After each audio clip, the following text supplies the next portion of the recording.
1400 years ago, armies of nomads swept out of the Arabian desert and conquered half the world.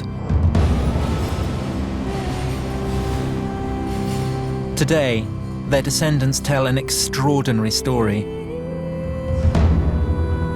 They say that God sent them a prophet, Muhammad, and that God then gave them an empire. But is it really true? Not everyone is so sure.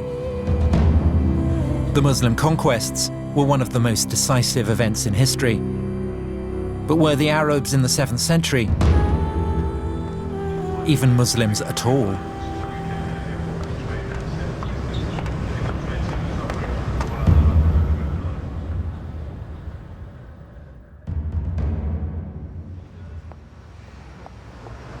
My name's Tom Holland.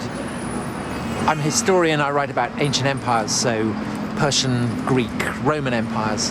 And now I want to write about the most influential of all the ancient empires, the empire founded by the Arabs in the 7th century, the empire that gave us Islam. I thought that it would be a relatively simple matter. It's been said that Islam was born in the full light of history. But when I began on the project, I discovered that that wasn't actually the case at all. When it comes to Islam's beginnings, there is no full light of history, only a kind of darkness. And when you start looking, everything seems up for grabs.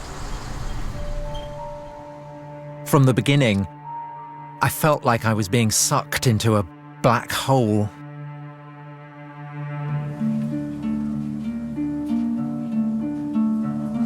The problem of writing the history of the rise of Islam is that we have absence of evidence and we have nothing on which to tell a story.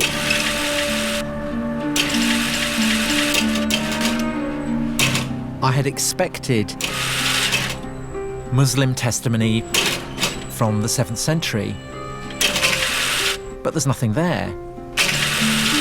I can't find anything.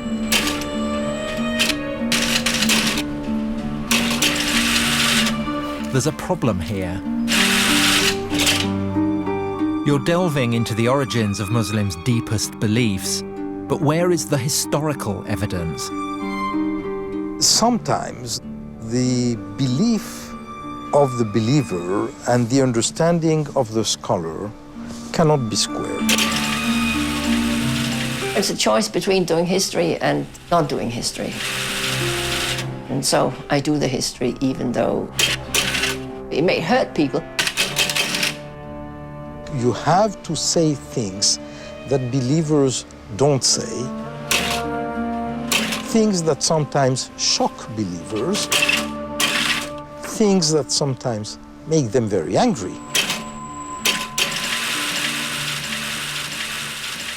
There's a sense of the detective story about it. Why do most of the clues seem to be missing? When the Romans conquered the Middle East, they left behind all kinds of evidence, histories, inscriptions, coins. But with the Muslim conquest, silence. What can we actually say about Muhammad? What do we really know about the origins of Islam? Where to begin? Well, maybe we should start at the beginning of the 7th century. It is 5 minutes to midnight, and the ancient world is about to change forever.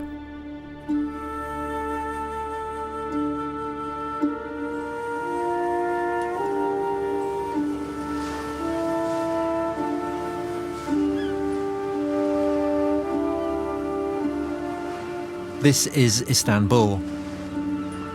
In 632, it was Constantinople. For 300 years, the capital city of the Roman Empire. A Christian city at the heart of a Christian world.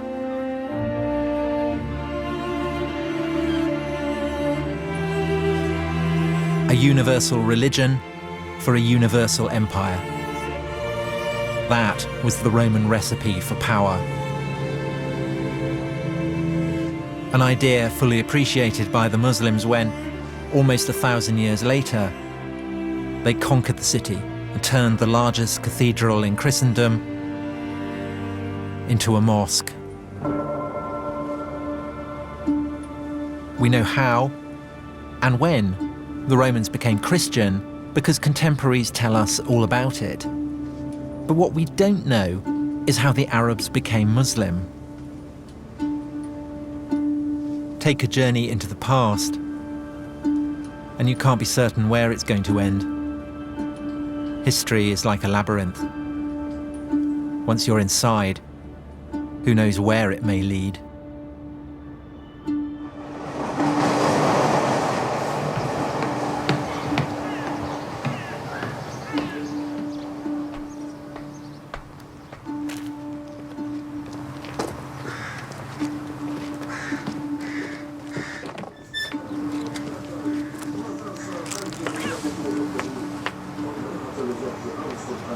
So here we are, the great palace of the Roman emperors of Christian Constantinople.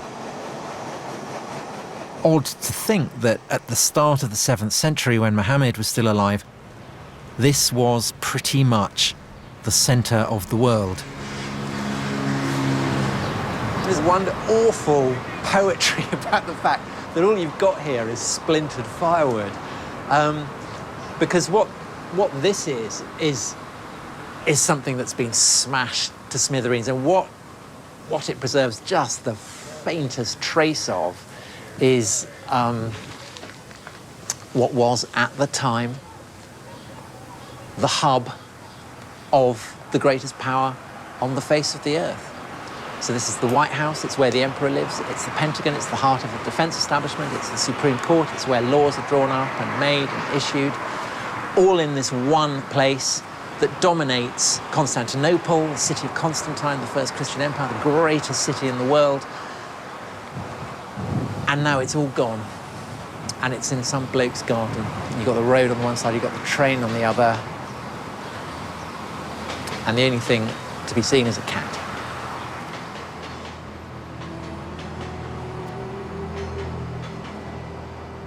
By 630, the Roman Empire had just overcome the worst crisis in its history. Its old enemies, the Persians, had overrun its fairest provinces.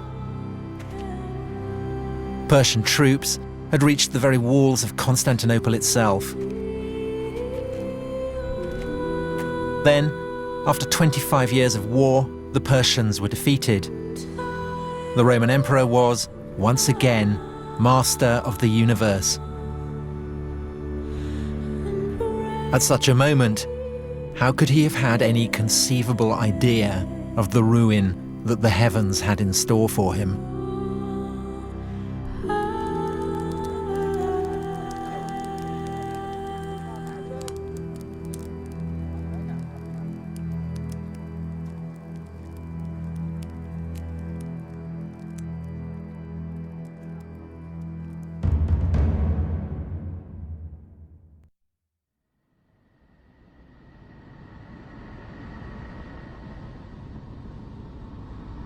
Professor, can someone like myself, who is not a Muslim and who does not believe that God spoke to Muhammad, ever hope to fathom the truth of the origins of Islam?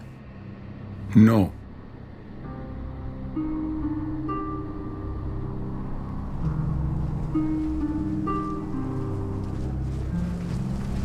العرب نعم الرسول عليه الصلاة والسلام كان عربيا. Bedouin, the face of the Arab conquest.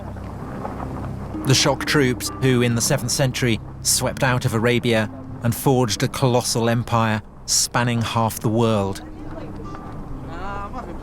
And here in the desert, no one doubts that the conquerors were indeed Muslim.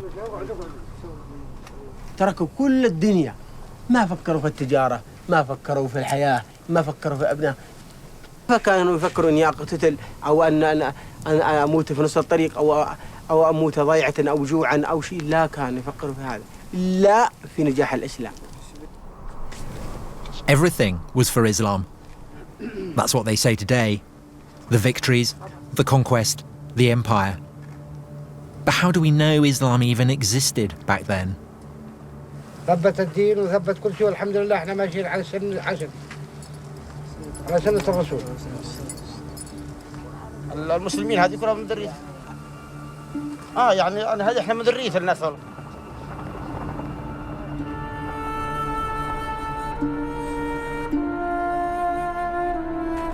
To the ancients, the Arabs were notorious savages.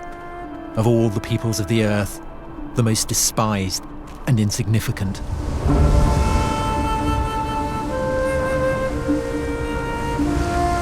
Yet after 10 years, in the first half of the 7th century, they deprived the Roman Empire of her richest provinces, crushed the Persian Empire, and taken possession of most of the Middle East. A staggering achievement. For most Muslims, a miracle. Only God could have made it happen. Bedouin Arabs, they're the margin of history during the Roman Empire. That through such a people, the whole of North Africa and Spain should be transformed in just a few decades, and a whole new civilization created within a century from China to France.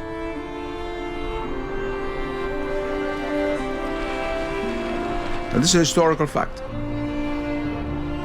And it all began, the story goes, when a merchant named Muhammad in a mountain cave heard something as terrifying as it was awesome, the voice of an angel. O Muhammad, thou art the apostle of God.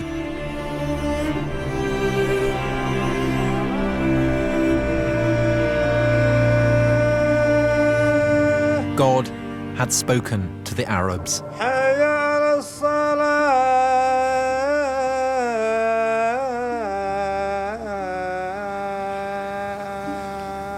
Allahu Akbar.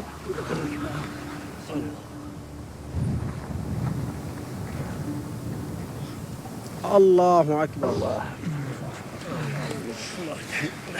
The message was as clear as it was elemental. Allahu Akbar. There is only one God. Muhammad is the prophet of God. Sami Allah. Islam is submission to God. And it was this message that gave them an empire. Or was it? Allahu Akbar. No one doubts the conquests really took place. But the question is, was it because of Islam? If you were a Christian or a Jew or follow another religion for whom a similar reality exists, it'd be easier to make a jump. There's a very famous Arabic proverb which says, not being able to know something is no proof that it doesn't exist. But making that jump, taking a leap of faith, isn't as easy as it sounds.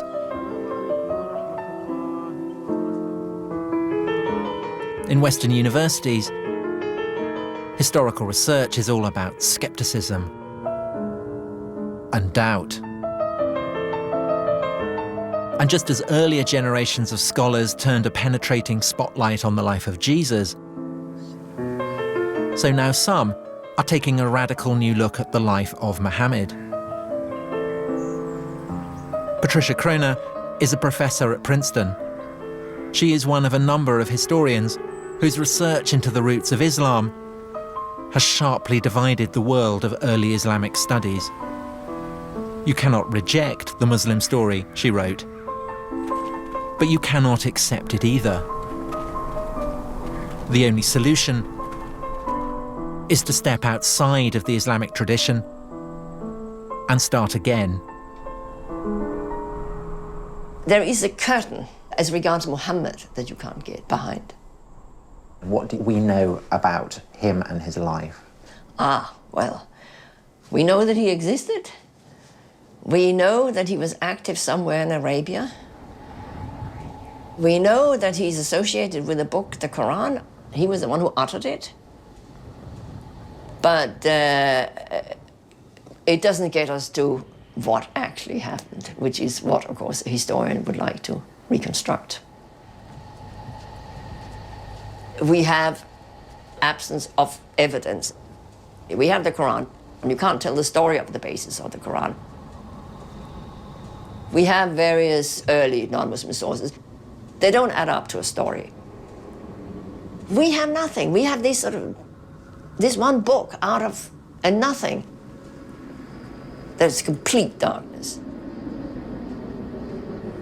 But here, that's not the way they see things. The Bedouin think they know everything about Muhammad. His character, his wives, even his favourite food. This is a whole world founded on stories of Muhammad. كان يعيش الرسول على الجمال، وكانت هي الوحيدة الذي يتنقل عليها البدو والأجمال والإسلام، وإحنا على هذه نعيش ونتحمل الصبر إن الصبر كويس، ونصبر على الماء على الظما والأكل والجوع، ولكن هذا يعاني فيها الرسول وكانت الجيش لأجل الإسلام، لنصبر هذا الصبر، لنقطع هذه الصحاري، لننشر كلمة الإسلام إن شاء الله. But the problem is, how do we know this was what it was like? How can we separate what really happened from the hearsay and the myths? Do we know, did the Prophet Muhammad come here, Huna? Yes, وأنه كان خرج من مكة إلى مناطق الشام وجاء على منطقة فجلس في شجرة في الصفاوي. Was there a tree? Was Muhammad even a travelling merchant? The evidence is almost non-existent. The earliest biographies we have were written nearly 200 years after Muhammad's lifetime. In most religions,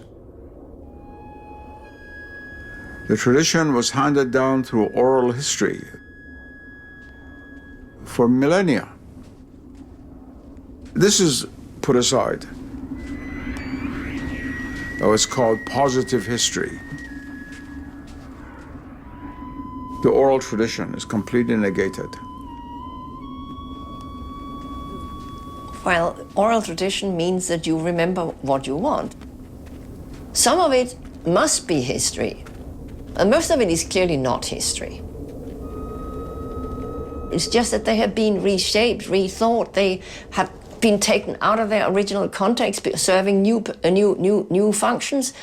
They've been cleaned up by all kinds, or cleaned up or messed up, if you like, by all kinds of interests that people have in the memory.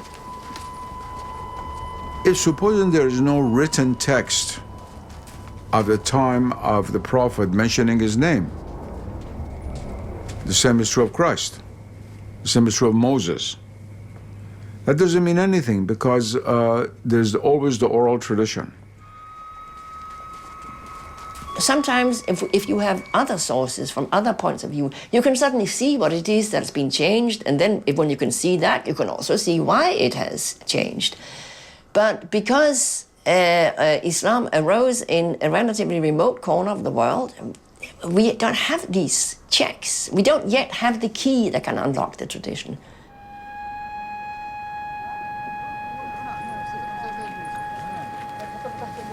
I came here to get close to the tradition.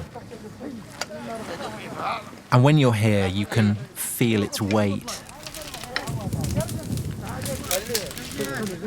It's in the air.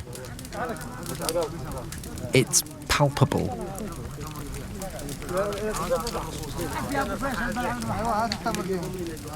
It can't just be brushed aside. Millions upon millions of people believe it. This is their history. An entire moral universe has been built around the stories told of Muhammad. هذا أيام الجاهلية قبل الإسلام.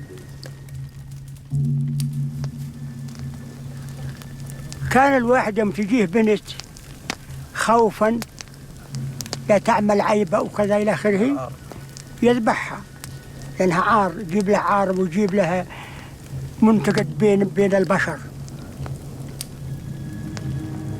فيجيب البنت ويدفنها ويحيى، بعد ما يدفنها ويحيى صح. عمر بن الخطاب له بنت وجابها وده يدفنها، حفر لها وده يدفنها، جاء الرمل على شاربة من هون، جابت بيدها قامت تقول بالرمل كذا مش يعني مش، حفر لها ودملها.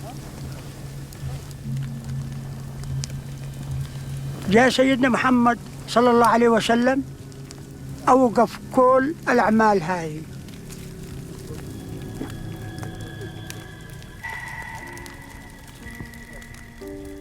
Listening to all these stories, part of me very moved. The other part of me was wondering, well, how do you know this? Where do these stories come from? Are they really true?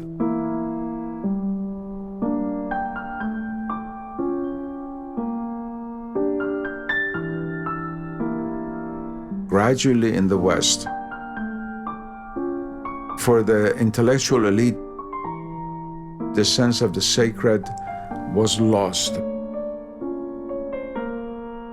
Tribal person in Africa or in the Amazon has a natural sense of the sacred, whereas a graduate student at Oxford probably doesn't.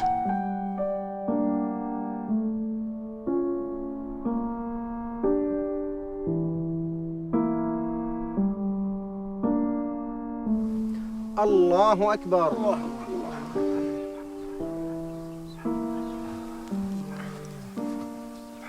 سمع الله من حمده. ربنا لك الحمد.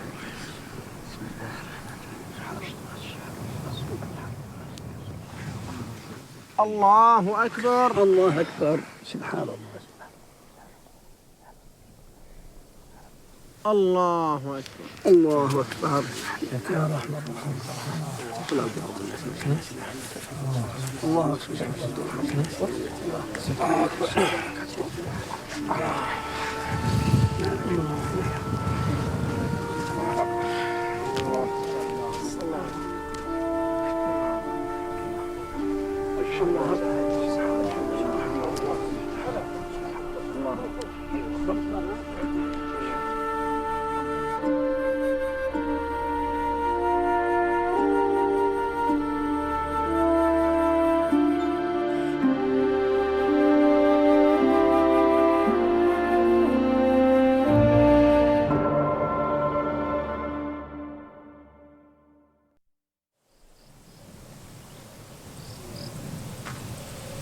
In some places, you have to be careful where you tread. Muslims believe that from the very beginning, the great Arab conquests were all about Islam. But in the 7th century, you can barely find a new religion called Islam anywhere in the historical record. And that's why I've come here. This is Jerusalem. They've been building walls here for a long time.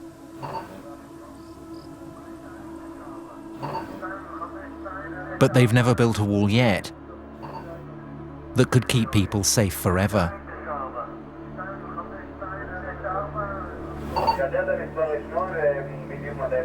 Historically, the capital city of God has always been one of the world's most conquerable places.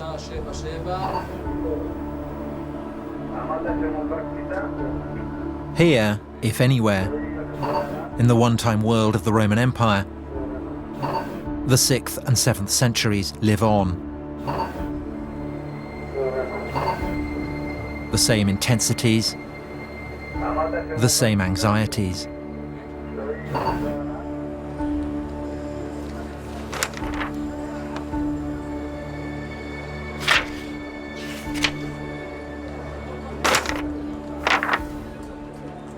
For thousands of years, Jerusalem had been shaped and mapped by the religions of its rulers.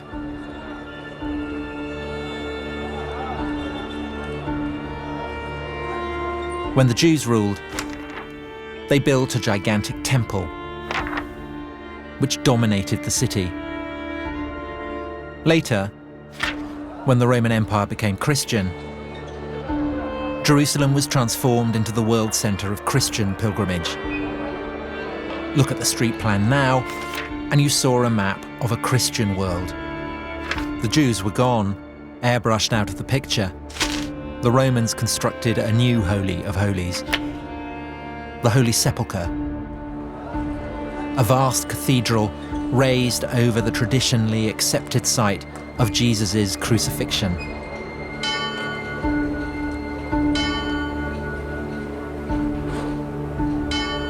That was how God and empire worked. The Roman Empire believed in God, and God believed in the Roman Empire.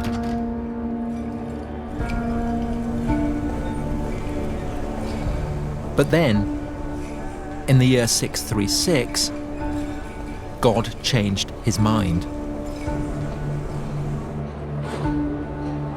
Arab marauders appear outside the walls. Sophronius, the city's bishop, writes that it is too dangerous to leave. The Arabs were closing in, and there was nothing people of Christian Jerusalem could do about it except to stay where they were, look out from their walls, and await the arrival of the Arabs.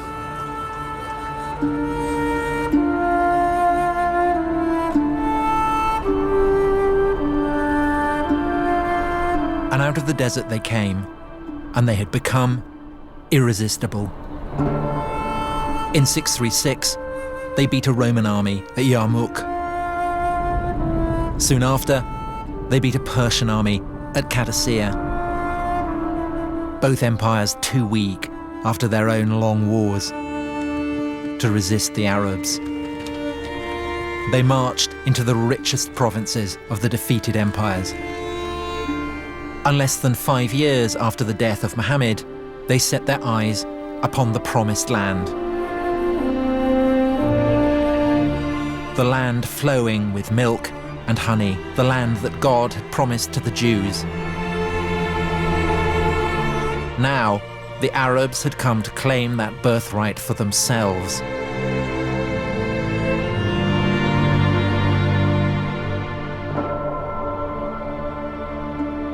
The children of Israel had made it a Jewish land. The Romans had made it a Christian, holy land. If the Arabs did arrive with a new religion, then we should be able to find its imprint here.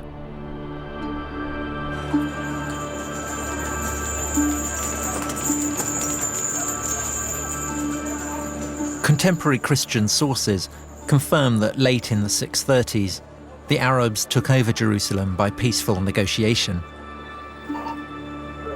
But what they don't say is what the conqueror's religion was. The truth of the matter is we don't know what was the true religion of the first Arab conquerors. We have a problem because this group of people from Arabia is tiny, and they're ruling over much larger populations who are very well versed theologically, of Christians and Jews and Zoroastrians, but very sophisticated religious ideas. Why would these populations not have risen up in rebellion against their Muslim rulers if these Muslim rulers are trying to impose something totally different that was hostile to their own beliefs? What were the Arabs up to? What were their motives? We know they called themselves believers, but believers in what? Certain Christian contemporaries tell us that the Arabs believed in a single God and that they followed a guide or instructor. But in general, their understanding of what the Arabs believed was deeply confused. Was it a form of Judaism or some kind of Christianity? Or did they have a whole new religion of their own? for the Jews as well as for the Christians. These are people coming from the desert. They don't know who these people are. They don't really know what they believe. They hear things. But perhaps there was a clue. At first, the new Arab rulers seemed closer to the Jews. They weren't interested in the Christian holy places. Instead, they began praying on the ruins of the old Jewish temple. All this only added to the Christians' sense of paranoia. Behind the invasion of the Arabs, they began to suspect a Jewish conspiracy. The moment the Arabs took over Jerusalem, they headed straight up here to what then as now is a broad, open, man-made esplanade.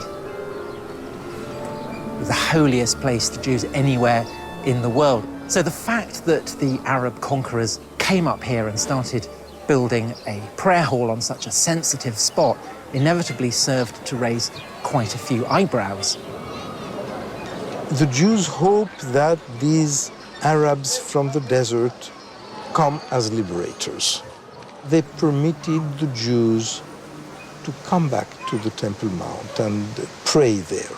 And the Jews started believing that maybe there is something messianic in these people, and maybe their leader is the Messiah who will permit them to rebuild the temple.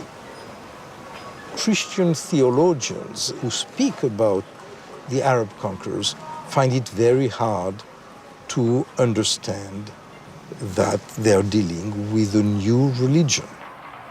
Who are they? One thing is absolutely clear. Nobody had any notion that the Arabs were doing what they were doing in the name of a freshly minted and coherent new religion, still less that what they were doing was in the name of something called Islam.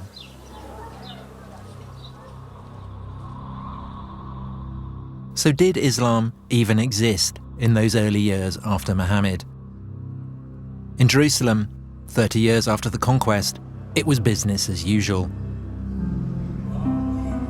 There were Christian pilgrims in the streets. The churches were full. Ancient religions were practicing their ancient rites. But where was the prophet in all this? 30 years after the death of Muhammad, here in Jerusalem, an Arab warlord called Muawiyah was hailed as leader of the new Arab empire. But if Muawiyah was a Muslim, then he showed precious little sign of it. The astonishing thing is that nowhere, not on his inscriptions, not on his coins, not on any of his documents, is there so much as a single mention of Muhammad.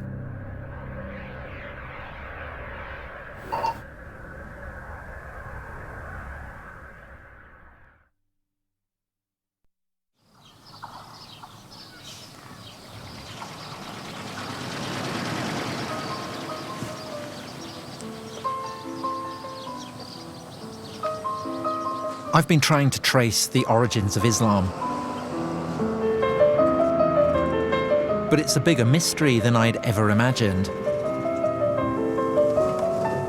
This is the Holy Book of Islam, and it's the earliest source for Islam that we have. Find out where the Quran was composed, and you find out where Muhammad was operating, and then you get a picture of where Islam might have begun. In the Quran, it tells Muhammad to follow the path trod by Abraham. Maybe that's the place to start looking.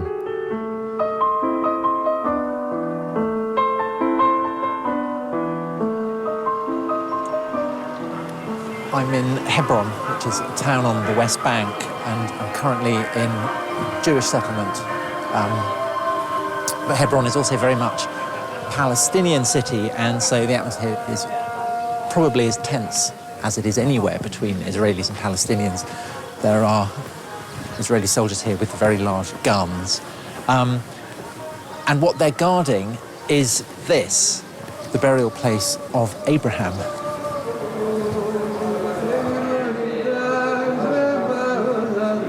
Abraham, through the line of his son Isaac, was the father of the Jews.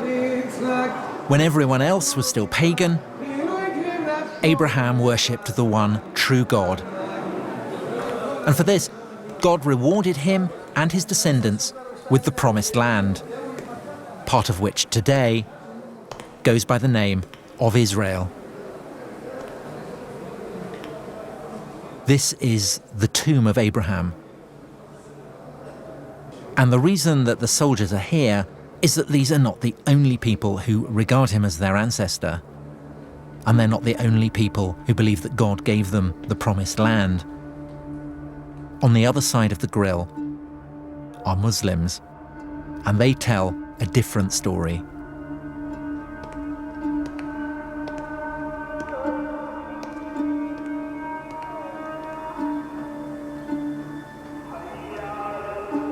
This is the Muslim side, and the reason they revere Abraham is because, as well as Isaac, he had another son, Ishmael, the father of the Arabs. This is the tomb of Abraham that we saw earlier from the Jewish side, but we're now looking at it from the Muslim side. The significance of Abraham and this association that was made between Arabs and Ishmaelites, the children of Ishmael, is actually much older than Islam itself. It remains central to Islam to this day. According to Muslims, Abraham is their prophet, and the religion he founded was not the religion of the Jews, but Islam. And in the Quran, we read that Ishmael helped Abraham to build a house of God at a place called Bakka. Neither the Quran nor any contemporary source actually specifies where Bakka was, but Muslims now would have absolutely no doubt that Bakka is another name for a place deep in the Arabian deserts. Mecca.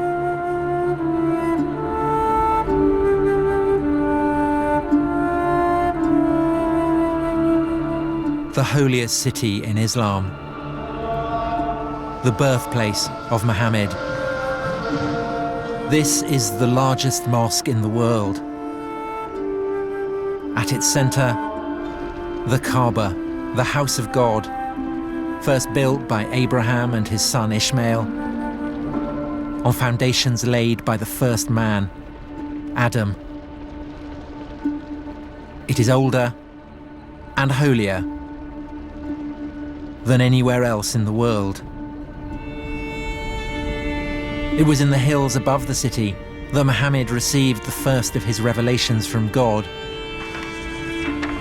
These revelations would form the holy book of Islam, the Quran, the very word of God. Mecca is where Muslims believe everything began. The crossroads of faith and history. Surely here then, you would think, we could find solid evidence for Islam's beginnings.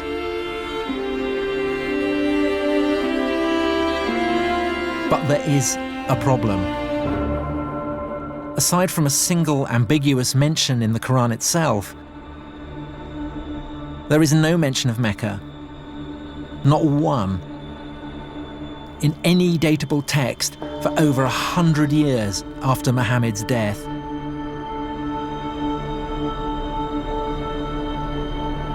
How can we know that Muhammad does come from Mecca? We can't. But on the other hand, if he doesn't come from there, you have to come up with a plausible alternative for where he might have come from, and why would you want to take that on? Why take it on? Well, you know, it's what historians do. If things don't fit, you try something else that might fit.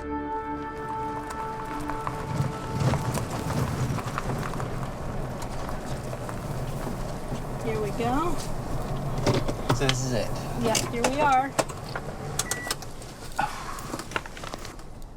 In the Quran, the faithful are instructed to pray in the direction of a holy sanctuary. But what it doesn't ever say is that this sanctuary stood at Mecca. And to some archaeologists, a few early mosques suggest something different. We're talking about one of the earliest examples we have of a mosque. And you date it 100 years after Muhammad? Somewhere within 100 years or so. Because here, as we go into it, you can see... This is it? This is it, yeah. This is the mosque? This is the mosque. And what you can see here, we have an apse which is not facing Mecca, it's not facing the south, it's actually facing towards the east, towards the sun rising.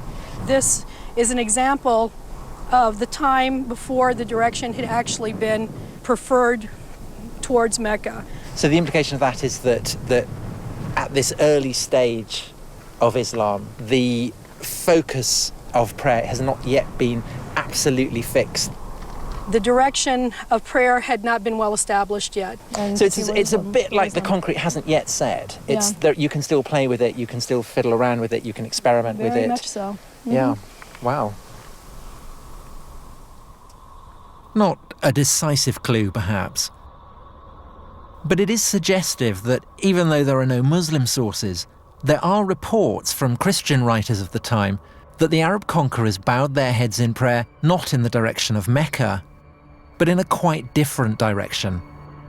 Somewhere further north.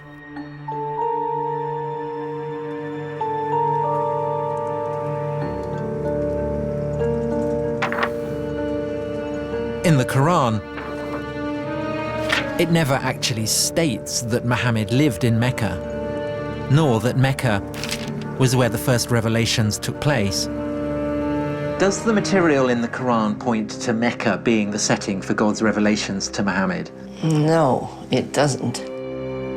I mean, there is mention of a sanctuary. There is a sanctuary, for sure. But where is that sanctuary? That's, of course, we can't tell. It's devilishly difficult to sort of extract what the context might have been from the text itself. In Muslim tradition, the people of Mecca are pagans, worshippers of idols.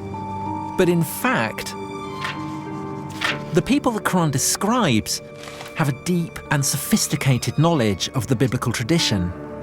The Quran retells biblical stories and alludes to biblical stories, not just biblical, but also post-biblical developments. All this is clearly known to the audience.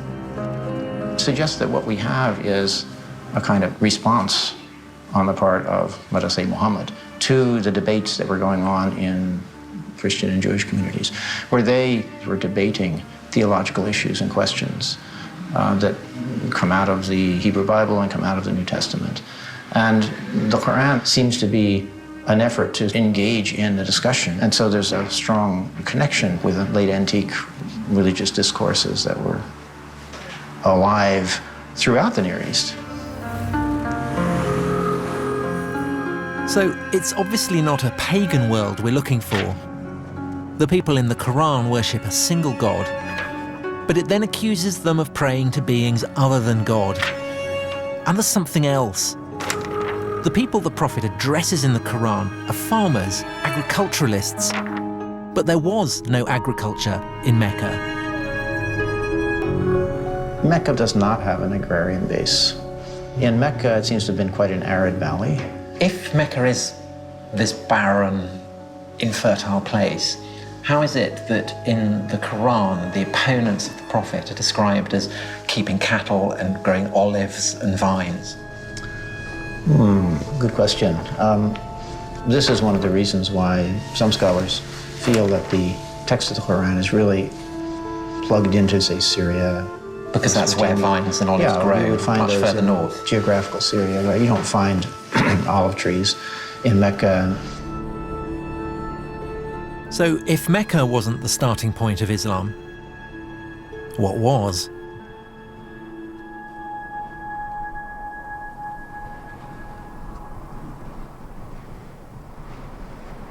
If you're following the clues in the Quran itself, then you're looking for a landscape inhabited by olive-growing Arabs who have a deep knowledge of the biblical tradition, but whose worship of a single god might seem to some a little shop-soiled.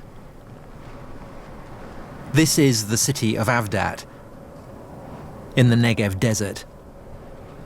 Back in the early 7th century, it was an Arab city on the very fringes of the Roman Empire. Nominally Christian, but with hints of a recently pagan past.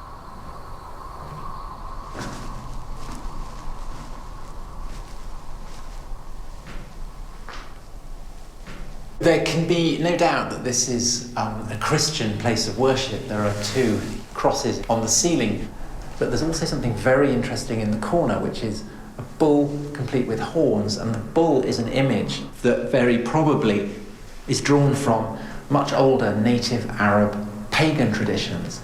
That doesn't mean that the Christians who built this were themselves pagan, but it does mean, I think, that they are giving their monotheism, their belief in a single god, a little bit of pagan colour. And that essentially is the crime that Muhammad in the Quran seems to be accusing his opponents of. But Avdat had more than the right religious complexion. It also had agriculture and olives. In the lifetime of Muhammad, all this would have been green. It would have been agricultural fields as far as the eye can see. Archaeology leaves no doubt that there was a sophisticated irrigation system here that really did make the desert bloom. And so while that doesn't mean that this Avdat is the actual spot where the Quran was composed, it does imply, I think, that the region as a whole seems to fit the wider context of the Quran better than somewhere much further south, in the arid region of Mecca.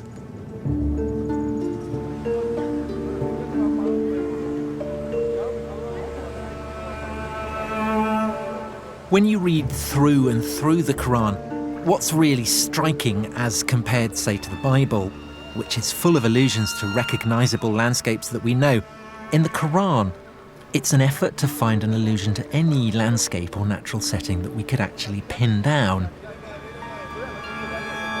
In fact, in the whole of the Quran, there's really only the one exception.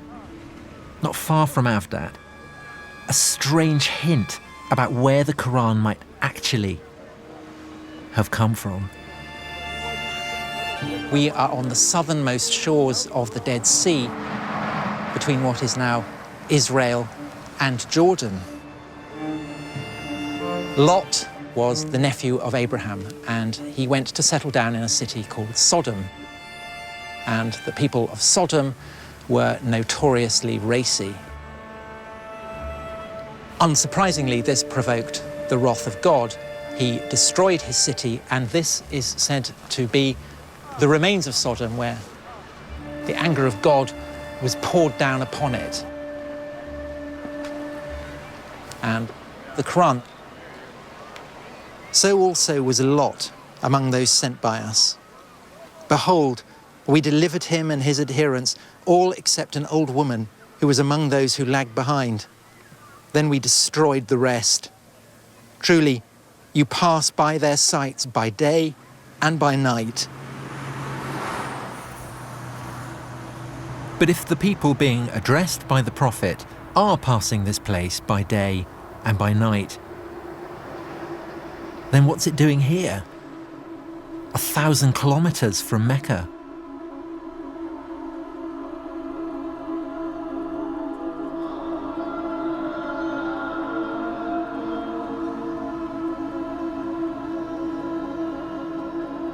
In terms of someone who is looking for clues,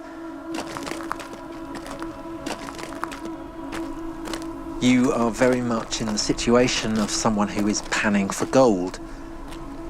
And I think that this passage is just one little fleck.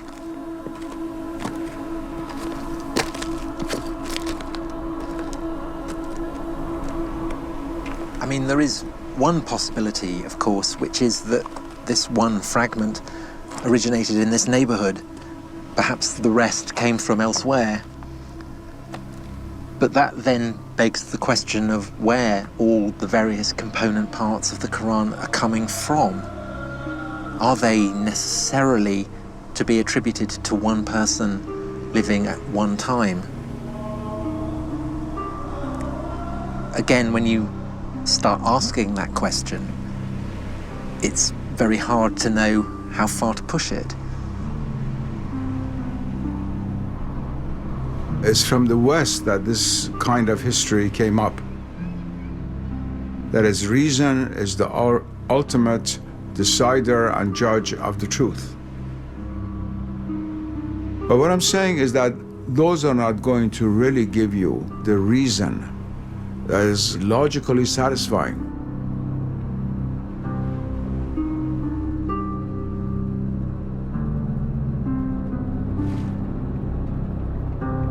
Where do you think the likeliest place of its origin? Well, that I don't know.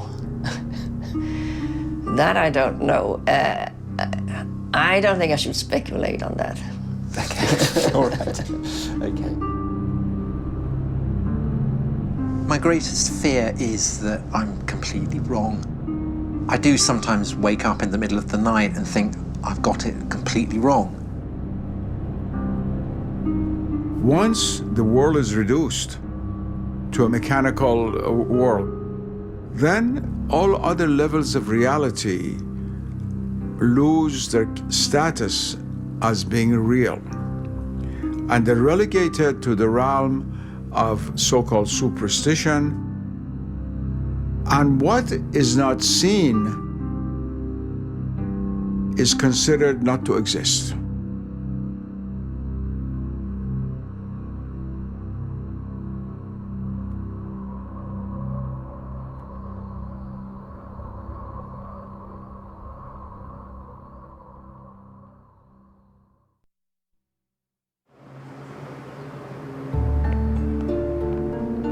Trying to track the origins of Islam has been like chasing a mirage. The Arabs conquer half the world, but they don't talk about Muhammad. There's no mention of Mecca. So what do they do in detective stories? They follow the money. Any of these? What's the first coin that actually mentions the name of the Prophet Muhammad on the coins? Do any of these coins mention Muhammad by name? with Muawiyah. Yeah, but is the name of the Prophet Muhammad mentioned? No. Every coin tells a story. Every inscription conveys an idea of power. But sometimes what's not on the coin can be just as significant as what is. It would be nice to see the earliest coin that mentions Muhammad. The earliest coin that has Muhammad's has the name of Muhammad. They don't have it, but because it's odd that we're 60 years on from the death of Muhammad and no mention of Muhammad. For nearly 60 years, the rulers of the Arab Empire didn't put Muhammad on their coins, and then they did. Maybe 60 years was what they needed to work out what the story really was. Maybe the issue isn't why Muhammad was not on the coinage at the beginning, but how he got there in the end. What if I've been asking the wrong question?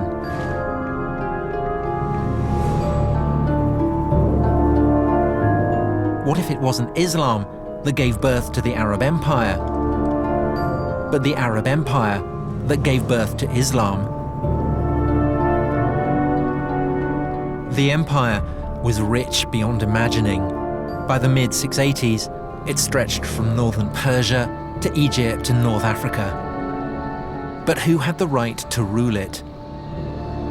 A vital question on which the Arabs could not agree.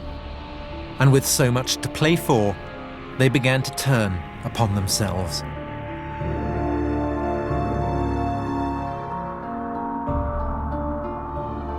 It's 680. 50 years on from the death of Muhammad. A deadly spiral of rebellion and civil war is threatening the Arab Empire with implosion. And from deep within the Arabian desert, a new claimant to the empire emerges. His name, Abdullah ibn al-Zubayr.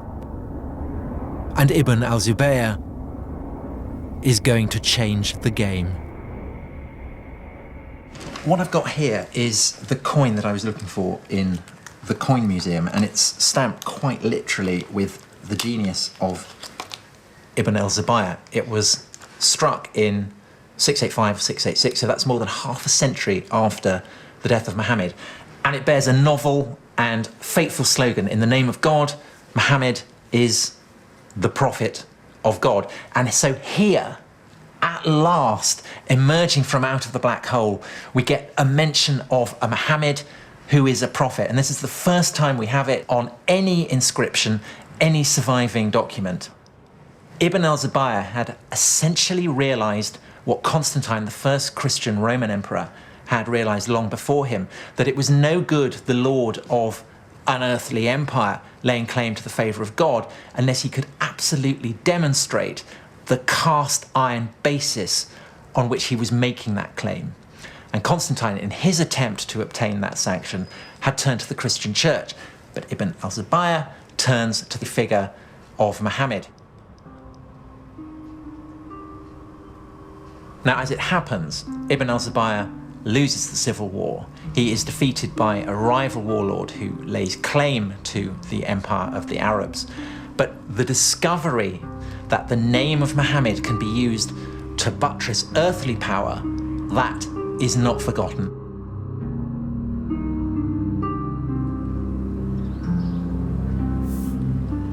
The civil war had been a very close-run thing.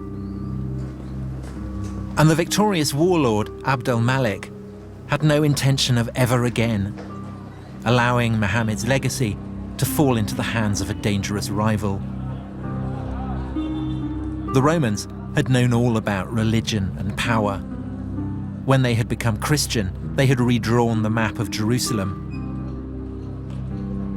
Now, Abd al-Malik set about fashioning a holy city of his own.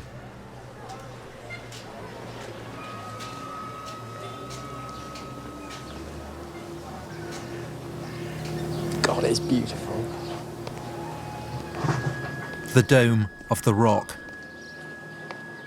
It's the oldest Islamic building in existence. In design, it was Roman. And Abd al-Malik was doing something else that was Roman, plugging his dominion into the power of God.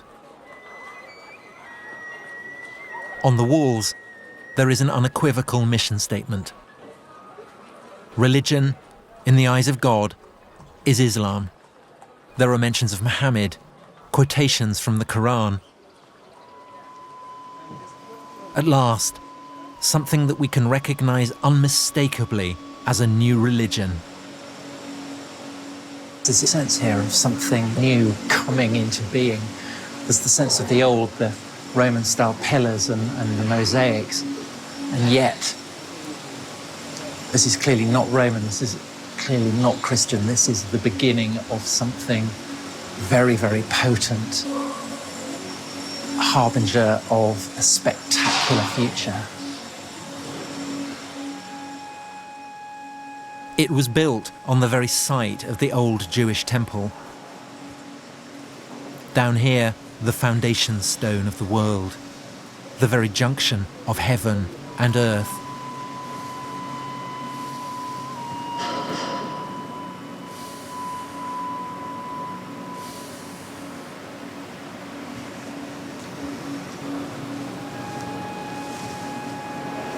This is quite possibly one of the most awesome places on the entire planet.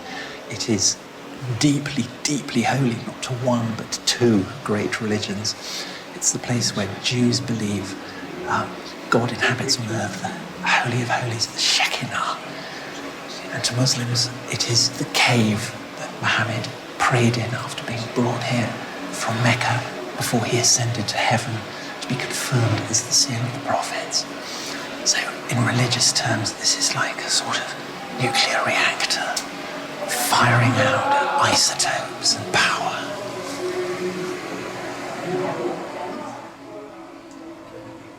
is certainly a very grand statement that we Muslims have superseded you Jews. And we have superseded you Christians by being filled with inscriptions directed against Christian Trinitarian beliefs. So it is Muslims saying, we are here, we've come to stay, and we are the winners. Abdul Malik now rules his empire as the deputy of God, just as the Christian Roman emperors had done. And like the Roman emperors, he has built a house of God in Jerusalem. But Abdul Malik, Lord of Jerusalem though he is also an Arab.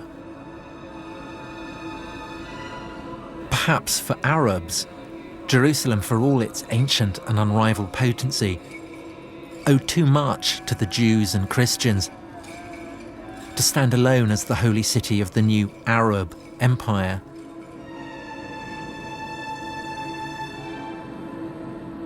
A poet at Abdul Malik's court describes him as the lord of two houses sacred to God, one in Jerusalem and one, well, he doesn't say where it is. And for 100 years after the death of Muhammad, no one says where it is.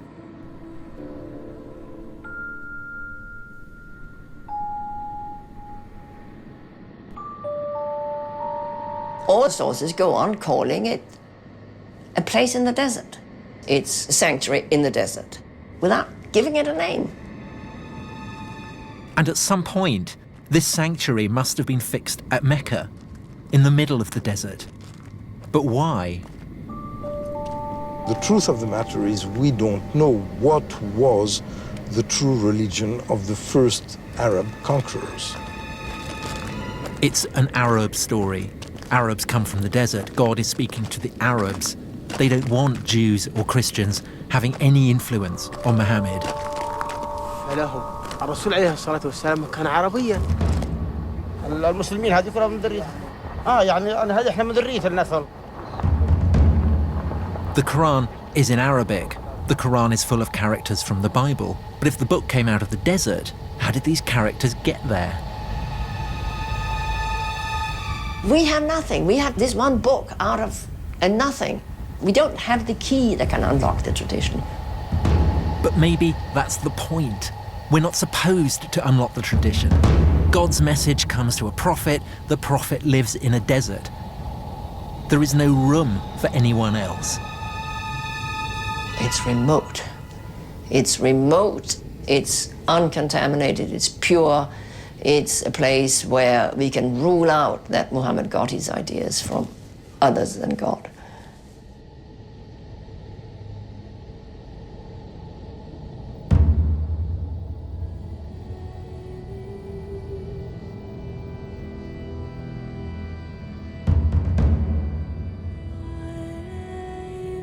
It's interesting that this rationalistic history is very weak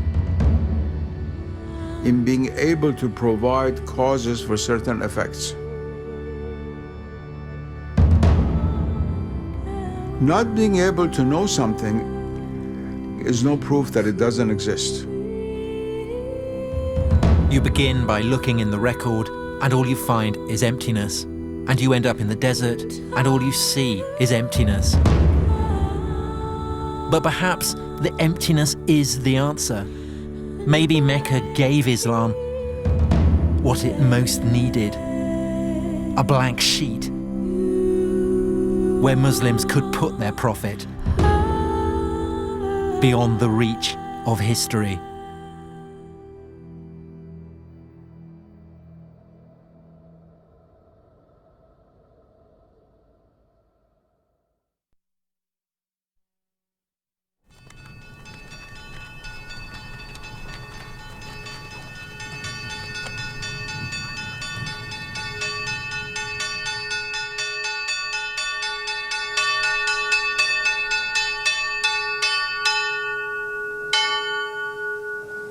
Professor, do you think that what I am doing is complicit with the brute fact of Western imperialism, Western hegemony? No, not necessarily.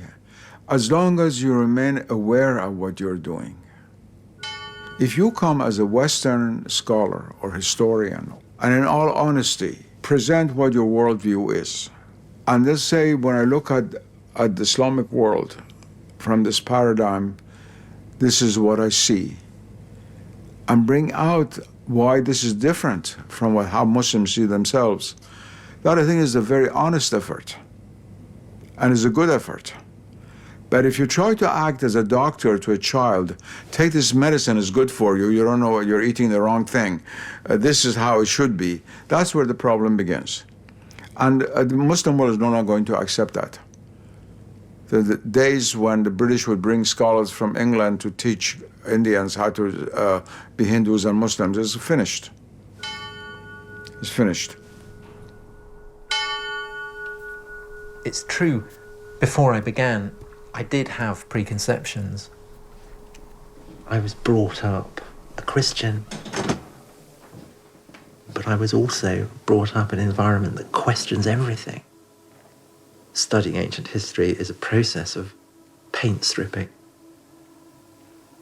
tearing away stories that you want to believe the literal truth of. This is supposed to be Mount Sinai, where Moses saw the burning bush, where God gave him the 10 Commandments. But there's no historical evidence for any of this. Christian monastery, Roman fortifications, the old partnership, God and empire. Between them, they turned this place into Sinai. In my heart, I want to believe it, but my head won't let me. We believed that there was a living tradition kept by the people here, that this is where God had revealed himself in an extraordinary way. How much would it matter if it turned out that this wasn't the place where Moses had received the 10 Commandments? But the spiritual encounter with God is more important. The reality is there, even if your eyes aren't open to see things in actuality. God is always present, but you're not aware of his presence. Ultimately, the city of God matters more than the city of man. Yes.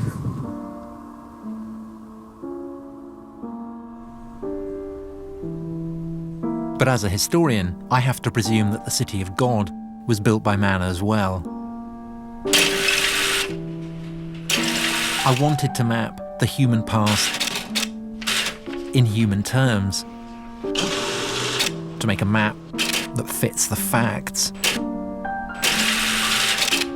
But I travelled to places where the maps revealed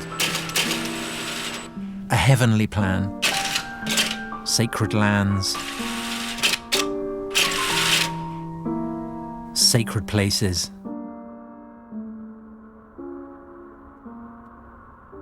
A world where you don't have to believe in God to feel the power of God.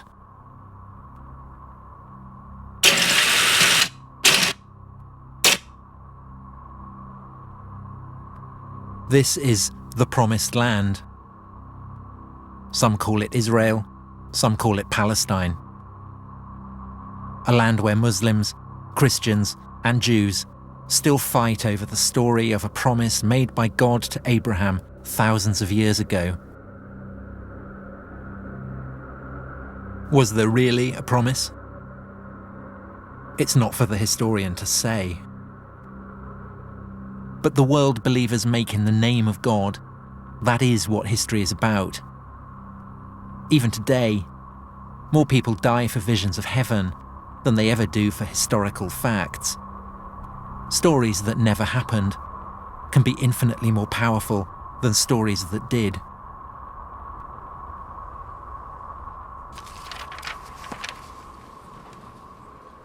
I set out to write the story of the beginnings of Islam. If you're a Muslim, then there's no problem. Everything is explained by God. But I'm not a Muslim. And I don't think that civilizations appear like lightning from a clear blue sky. What I think now is that Islam emerged from a whole range of circumstances. From the religions and the empires and the convulsions of the world that witnessed its birth. And yes, of course, it is still the case. The black hole that surrounds Islam's beginnings doesn't give up its secrets easily. But maybe we are getting somewhere.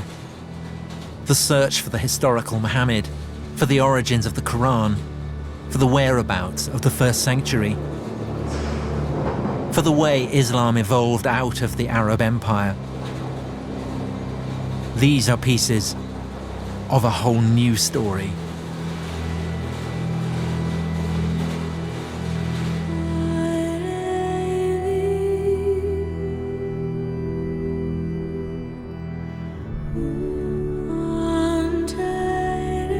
Tomorrow night, the wait is over. The Paralympic Games opening ceremony kicks off at 8. It's shrouded in secrecy, but I can tell you in all probability it won't feature Timothy Spall in a hat like the other one.